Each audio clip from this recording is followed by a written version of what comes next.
Masuk sih, udah sore. Pamali orang hamil masih di luar rumah menjelang maghrib seperti ini. Rupanya ibu mertuaku sedang memperhatikanku dari ambang pintu rumahnya. Aku yang sedang bersiap membakar daun kering di samping rumah yang mengangguk. Lalu menginjakkan beberapa helai daun yang sudah terbakar agar api tak meluas ke daun kering yang lain. Sebenarnya aku sudah hafal betul dengan larangan itu. Tapi rasanya tanggung jika dedaunan itu hanya disapu tanpa dibakar. Karena sudah pasti nanti malam akan kembali berserakan tertiup angin. Dengan langkah gontai aku masuk ke dalam rumahku yang bersebelahan dengan rumah ibu mertuaku, kutatap jalan setapak di depan rumah yang menjelar panjang menuju pusat kampung sembari mengusap perutku yang semakin membesar. Di usia kandungan yang menginjak 8 bulan, harapan Mas Herman suamiku segera muncul dari kejauhan. Biasanya Mas Herman sudah pulang bekerja sejak jam 5 sore. Tapi saat ini jarum jam sudah menunjukkan hampir setengah 6 sore. Namun dia belum juga kembali.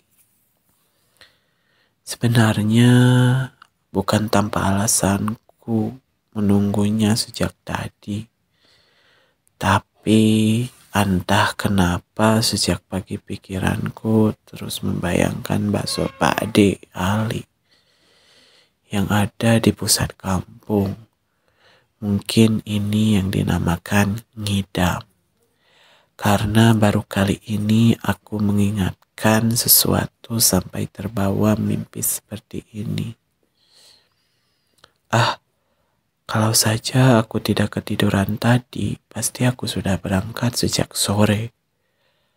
Aku bergumam sembari membuang nafas kesal. Kupikir tadi Mas Herman akan segera pulang. Jadi aku lebih memilih menyapu halaman dibanding pergi membeli bakso. Aku kembali mengintip dari celah gorden berharap Mas Herman segera datang. Namun ternyata nihil. Kutatap jarum jam yang kini sudah menunjukkan pukul 6 kurang 15 menit. Itu tandanya tinggal 15 menit lagi menuju azan maghrib. Waktu yang sangat sensitif bagi ibu hamil, terutama di desa ini, aku menyebutnya desa 1000 pamali. Karena memang di kampung ini masih sangat banyak pantangan apalagi untuk wanita, terutama ibu hamil sepertiku. Keinginanku untuk menyantap bakso Pak Ade Ali sudah semakin tak terbendung lagi. Hingga muncul keberanian di otakku untuk melanggar satu pantangan ini. Kebetulan sepeda ontel milik Mas Herman tak dibawa kerja dan tergeletak di samping rumah. Jika hanya melanggar satu pantangan, kurasa itu tak terlalu fatal. Jika perjalanan berangkat menuju warung bakso 5 menit dan pulang juga 5 menit, maka aku punya waktu 5 menit untuk menunggu pesanan di sana, ujar batinku. Aku langsung mengambil uang lalu keluar rumah dengan sangat hati-hati agar ibu tak curiga. Tapi aku harus memastikan jika ibu mertuaku tak melihat aksiku. Sebenarnya hati kecilku merasa takut, tapi keinginanku malah mengalahkan rasa takut itu. Jika aku menunggu Mas Herman pulang, Sudah pasti warung bakso Pak De Ali sudah tutup. Tak lupa aku ucap bismillah dan berdoa meminta perlindungan pada Yang Maha Kuasa, berharap tak ada apapun yang menghambat perjalananku. Kukayuh perlahan sepeda tua yang sebenarnya sudah tak layak pakai itu, menyusuri jalan setapak menuju pusat kampung. Ya, rumahku dan ibu mertua memang jauh dari permukiman penduduk lain. Kami hanya tinggal berdua di kebun peninggalan almarhum bapak, tepatnya di ujung desa. Untuk menuju pusat kampung, aku harus melewati perkebunan sawit tanpa satupun rumah penduduk. Hal itulah yang membuat aku takut. Namun ada suatu hal lagi yang membuatku lebih takut, yaitu rumah kosong yang sebentar lagi akan kulewati. Sebenarnya rumah kosong itu menurutku tak terlalu angker. Hanya saja cerita orang-oranglah yang membuat rumah kosong itu terkesan mistis dan menakutkan. Aku memang baru beberapa kali melewati rumah kosong itu. Karena aku termasuk penduduk baru di kampung ini. Ya, baru 2 bulan aku tinggal di sini. Tapi aku sering mendengar cerita orang-orang tentang rumah tersebut. Hatiku semakin berdebar kala sepeda yang kukayuh semakin mendekati rumah kosong itu. Bulu kuduku terasa berdiri saat aku benar-benar berada di depan rumah itu. Suasana pun terasa lebih dingin. Hingga tak terasa aku mengayuh sepeda dengan begitu kencang. Sial. Hal yang sangat kutakutkan benar-benar terjadi. Rantai sepeda itu terputus karena aku terlalu kuat mengayuh. Lebih sialnya, kenapa harus di depan rumah kosong ini? Aku terpaksa turun dari sepeda dengan jantung yang semakin berdetak tak karuan. Kulihat rantai sepeda itu sudah tak berada di jalurnya. Sedangkan aku tak punya banyak waktu untuk membenarkan kembali rantai itu. Dengan segala pertimbangan, akhirnya aku memutuskan untuk menaruh sepeda itu di pinggir jalan. Akan menguras banyak waktu dan tenaga jika aku harus menuntunnya hingga ke warung bakso Pak De Ali. Apalagi jika melihat langit yang semakin gelap ditambah dengan cuaca mendung, membuat jalan yang kulewati semakin gelap. Aku berusaha untuk menahan diri agar tak menoleh ke arah rumah kosong itu.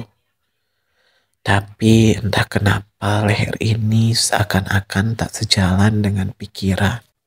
Tanpa sadar, kini aku sudah menatap rumah yang hanya berjarak beberapa meter saja dari tempatku berdiri.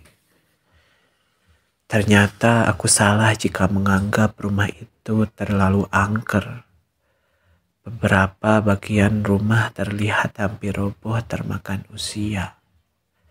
Ada sebuah kolam ikan kecil di samping rumah yang airnya sudah keruh cenderung hitam. Beberapa bagian dinding yang terbuat dari anyaman bambu juga sudah bolong disantap rayap. Sehingga aku bisa melihat sedikit bagian dalam rumah. Rumput liar juga sudah menjalar di lantai. Tidak adanya lampu sebagai penerang membuat rumah itu semakin menakutkan di mataku. Dadaku berdegup 2 kali lebih cepat saat samar-samar kulihat sosok berbaju hitam di samping kolam. Sosok itu bersembunyi di balik pohon besar sedang memperhatikanku dari kejauhan. Kupanjatkan segala doa yang ku bisa dalam hati, ingin rasanya aku berlari, tapi entah kenapa kaki ini terasa sangat berat. Kilatan cahaya dari langit membuat sosok hitam yang kulihat semakin jelas. Sosok itu tinggi, kurus, menggunakan kebaya berwarna hitam, dipadukan dengan kain jarik dengan warna senada. Aku tak bisa melihat wajahnya karena dia terus menunduk. Di tangan kanannya terdapat kampak besar dengan ujung mengkilap. Sehingga di tangan kiri seperti sedang menggendong sesuatu. Namun tak begitu jelas karena terhalang batang pohon. Astagfirullah. Aku memegangi perut buncitku sebegitu erat. Kilatan petir pun menyambar. Begitu keras membuat aku sejenak menutup mata karena kaget. Namun saat mata kembali terbuka, sosok hitam itu tiba-tiba menghilang begitu saja. Kesempatan itu kugunakan untuk pergi dari sini. Namun aku bimbang antara pulang atau melanjutkan perjalanan. Tanggung, sudah sampai di sini. Lebih baik aku lanjutkan saja. Tekadku sudah bulat. Semoga saja nanti aku bertemu Mas Herman di jalan. Agar aku tak pulang sendiri. Itulah separuh kisah dari cerita berjudul Pamali Keluar di Waktu Maghrib. Di awal cerita ini menceritakan tentang seorang wanita bernama Asih yang sedang mengandung. Pada waktu menjelang maghrib, Asih mengidam ingin makan bakso. Karena suaminya tidak kunjung pulang juga dari pekerjaannya, akhirnya si Asih memutuskan untuk membeli bakso sendiri dengan menggunakan sepeda bekas milik suaminya. Dalam perjalanan, sepeda tersebut mengalami rantai putus, yang akhirnya si Asih berhenti di sebuah rumah kosong. Yang konon katanya menurut warga desa di sana, rumah itu diyakini dihuni oleh berbagai makhluk halus. Ketika ia berhenti tepat di dekat rumah tersebut, ia melihat sosok hitam yang memandanginya. Yang pada akhirnya ia ketakutan melihat sosok tersebut, sambil mengelus kandungannya. Ketika sosok hitam itu sudah menghilang, ia pun melanjutkan perjalanannya untuk membeli bakso di kedai Pak Deli. Ia berharap bertemu suaminya di jalan agar ia nanti pulang tidak sendirian. Dan nantikan kisah selanjutnya, apa yang akan terjadi kepada si Asih. Terus pantau channel ini dengan cara subscribe agar kalian mendapatkan notifikasi cerita horor selanjutnya di channel ini. Jangan lupa share, like videonya, komentar jika masih ada kekurangan di video ini. Terima kasih, semoga kalian semua diberikan kesehatan dan rizki yang berlimpah. Karena percuma kalau banyak rizki kalau tubuh kita tidak sehat.